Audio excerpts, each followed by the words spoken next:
Shalom sahabat-sahabat yang dikasihi Tuhan Yesus Kristus. Semoga damai sejahtera dan sukacita dari Tuhan kita Yesus Kristus senantiasa melimpahi kita semua yang setia mencari wajah Tuhan. Terlepas dari semua situasi yang sedang terjadi dalam hidup kita, doa kami adalah agar Tuhan terus bekerja lewat channel ini untuk menjangkau dan memberkati saudara-saudara sekalian, sehingga saudara-saudara dapat merasakan betapa besarnya kasih Tuhan kita, dan bahwa Dia tidak pernah merancangkan yang jahat bagi kita, melainkan senantiasa ada beserta kita, bersama-sama dengan kita menjalani suka duka kehidupan di dunia ini. Baiklah, kita akan memulai renungan kali ini dengan satu kata, yaitu pikiran. Poin pertama, apakah pikiran itu? Dalam video kami sebelumnya berjudul Penyembuhan Luka-Luka Batiniah, telah dijelaskan bahwa manusia terdiri dari dua bagian materi dan non-materi. Bagian materi atau tubuh adalah kesadaran akan lingkungan atau dunia luar, sedangkan bagian non-materi terdiri dari jiwa dan roh. Jiwa adalah kesadaran akan diri sendiri, sedangkan roh adalah nafas kehidupan yang dihembuskan Allah ke dalam manusia. Jiwa manusia itu sendiri terdiri dari pikiran, emosi, dan kehendak. Pikiran merupakan salah satu perbedaan antara manusia dengan tumbuhan dan binatang. Pikiran erat kaitannya dengan otak. Para psikolog sekuler mengatakan bahwa otak manusia bertanggung jawab terhadap pengaturan seluruh badan dan pemikiran manusia. Anda dapat mengeceknya pada deskripsi otak di Wikipedia. Namun sebaliknya, hasil penelitian selama 30 tahun dari seorang ahli otak Kristen, Dr. Caroline Leaf, membuktikan bahwa bukan otak yang mengendalikan pikiran manusia, tetapi pikiran manusia yang membentuk kesehatan otak. Pikiran yang sehat dapat membentuk sel-sel saraf otak yang sehat. Pikiran yang tidak sehat dapat merusak sel-sel saraf otak, sehingga dapat menyebabkan sakit penyakit pada tubuh dan penyimpangan kepribadian atau sakit mental. Poin yang kedua, apakah pikiran dapat mengubah kehidupan? Kondisi pikiran manusia dapat mempengaruhi kesehatan otak, dan karena otak bertanggung jawab terhadap pengaturan dan koordinasi sebagian besar gerakan, perilaku, dan fungsi tubuh, maka dapat dikatakan bahwa kesehatan tubuh juga dipengaruhi oleh kondisi pikiran. Kesehatan tubuh tentu saja sangat penting bagi kehidupan. Tubuh yang sakit-sakitan dapat menyebabkan kehidupan yang sulit, emosi dan kepribadian yang buruk, depresi, putus asa, dan bahkan keinginan untuk bunuh diri. Sebaliknya, tubuh yang sehat akan menyebabkan semangat dalam menjalani kehidupan, emosi, dan kepribadian yang lebih baik, memiliki pengharapan akan masa depan, dan berbagai aspek positif lainnya, sehingga dapat mencapai kehidupan yang berhasil.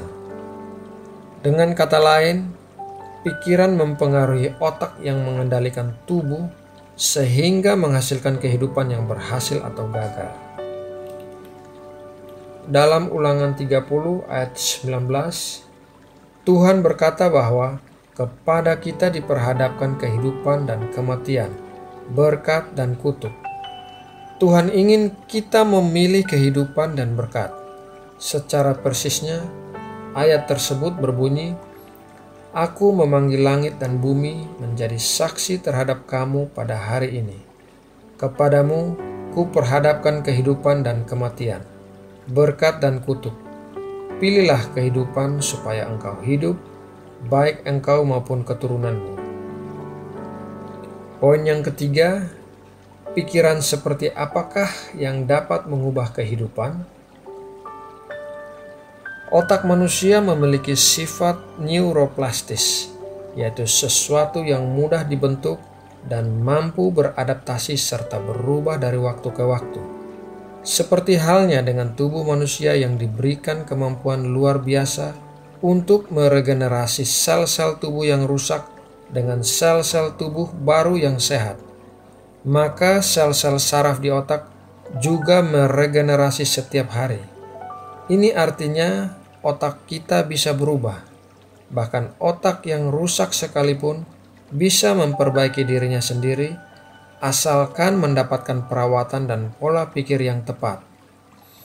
Jadi, pikiran seperti apakah yang bisa membuat sel-sel saraf baru tetap bertumbuh menjadi sel-sel yang tetap sehat dan tidak berubah menjadi sel-sel yang rusak dan sakit? Jawabannya adalah pikiran yang dihubungkan terus-menerus kepada Roh Kudus. Pada saat manusia lahir baru, manusia menerima roh yang baru dan Roh Kudus berdiam di dalamnya. Di dalam Yeskiel 11 ayat 19-20 tertulis, "Aku akan memberikan mereka hati yang lain dan roh yang baru di dalam batin mereka. Juga aku akan menjauhkan dari tubuh mereka hati yang keras dan memberikan mereka hati yang taat, supaya mereka hidup menurut segala ketetapanku dan peraturan-peraturanku dengan setia. Maka mereka akan menjadi umatku dan aku akan menjadi Allah mereka." Juga di dalam Yeskiel 36 ayat 26-27, "Kamu akan kuberikan hati yang baru dan roh yang baru di dalam batinmu, dan aku akan menjauhkan dari tubuhmu hati yang keras dan kuberikan kepadamu hati yang taat. Rohku akan kuberikan diam di dalam batinmu, dan aku akan membuat kamu hidup menurut segala ketetapanku dan tetap berpegang pada peraturan-peraturanku dan melakukannya." Roh Kudus adalah pribadi Roh Tuhan yang penuh kuasa. Roh Kudus akan mengajarkan roh manusia yang baru agar berpikir selaras dengan firman Tuhan, sehingga roh manusia yang telah dipenuhi firman Tuhan mengalihkannya kepada pikiran, dan pikiran membentuk sel-sel saraf baru yang kuat dan sehat di dalam otak. Otak yang sehat akan menghasilkan tubuh dan kepribadian yang sehat. Inilah gambaran permulaan ketika Tuhan menciptakan manusia, yaitu manusia yang sempurna yang beroperasi dalam sona kasih. Artinya, segala sesuatu yang menyimpang dari kasih atau rencana Allah yang mula-mula akan mengakibatkan kerusakan. 2 Timotius 1 ayat 7 berkata, "Sebab Allah memberikan kepada kita bukan roh ketakutan, melainkan roh yang membangkitkan kekuatan, kasih, dan ketertiban." Seiring dengan kejatuhan umat manusia ke dalam dosa, manusia menyimpang dari sona kasih kepada sona dunia. Di sona dunia, dunia mengajarkan manusia filsafat-filsafat dan pola pikir yang salah, yang duniawi dan bukan rohani. Hal ini bertentangan dengan pola gambar Allah yang telah dimasukkan kepada manusia pada saat penciptaan, sehingga mengakibatkan kontroversi antara roh dan jiwa manusia. Dengan kata lain, dunia memberikan manusia pemikiran-pemikiran yang beracun, sehingga menyebabkan depresi, tekanan, stres, kemarahan, ketakutan, kekhawatiran, dan macam-macam pemikiran negatif lainnya. Pemikiran-pemikiran yang beracun ini merusak sel-sel saraf otak dan mengakibatkan sakit pada tubuh manusia dan penyimpangan kepribadian atau sakit mental. Namun, syukur kepada Allah bahwa sifat neuroplastis pada otak manusia telah memungkinkan dilakukannya pembalikan kondisi otak dari otak yang rusak menjadi otak yang sehat. Hasil penelitian Dr. Caroline Leaf telah membuktikan banyak pasien yang memiliki masalah otak dari segala lapisan umur, mulai dari anak kecil hingga orang tua, dari segala kondisi, termasuk orang-orang yang memiliki otak yang rusak akibat kecelakaan atau obat-obatan, apabila mereka menerima perawatan dan mengembangkan pola pikir yang benar yang sesuai dengan firman Tuhan, maka kondisi otak mereka akan membaik dan otomatis menyebabkan kesehatan yang membaik serta kondisi mental yang lebih baik. Rata-rata waktu yang diperlukan untuk sel saraf otak bisa berkembang dan membentuk pola pikir permanen adalah sekitar 63 hari. Roh dan jiwa yang selaras akan menyebabkan kesehatan yang baik dan umur yang panjang di bumi, sehingga dapat mencapai kehidupan yang berhasil. Sekarang kita telah sampai pada poin yang paling penting, yaitu bagaimana agar terus terhubung dengan Roh Kudus. Ada beberapa poin yang perlu diperhatikan, antara lain: pertama, semangat Roh Kudus adalah semangat kita. Dalam Yohanes 16 ayat 13-14 tertulis, "Tetapi apabila Ia datang, yaitu Roh kebenaran, Ia akan memimpin kamu ke dalam seluruh kebenaran, sebab Ia tidak akan berkata-kata dari dirinya sendiri, tetapi segala sesuatu yang didengarnya, itulah yang akan dikatakannya, dan Ia akan memberitakan kepadamu hal-hal yang akan datang. Ia akan memuliakan Aku, sebab Ia akan memberitakan kepadamu apa yang diterimanya daripadaku." Jadi semangat Roh Kudus adalah memuliakan Tuhan Yesus Kristus. Jika kita ingin bergaul akrab dengan Roh Kudus, kita harus memuliakan dan mencari Tuhan Yesus Kristus dengan sungguh-sungguh. Hal ini berarti kita harus mengutamakan Kristus dalam kehidupan kita setiap hari. Milikilah rasa haus akan hal-hal yang rohani, sehingga Roh Kudus dapat menjadi aliran air hidup yang mengalir dari dalam hati kita dan menghidupkan kita. Poin yang kedua, memelihara persatuan dengan Roh Kudus. Untuk memelihara persatuan dengan Roh Kudus, kita tidak boleh mendukakan Roh Kudus Allah dengan segala macam perbuatan jahat, seperti ada tertulis dalam Efesus 4 ayat 30-32. "Dan janganlah kamu mendukakan Roh Kudus Allah yang telah memeteraikan kamu menjelang hari penyelamatan. Segala kepahitan, kegeraman, kemarahan, pertikaian, dan fitnah hendaklah dibuang dari antara kamu. Demikian pula segala kejahatan. Tetapi hendaklah kamu ramah seorang terhadap yang lain, penuh kasih mesra, dan saling mengampuni, sebagaimana Allah di dalam Kristus telah mengampuni kamu."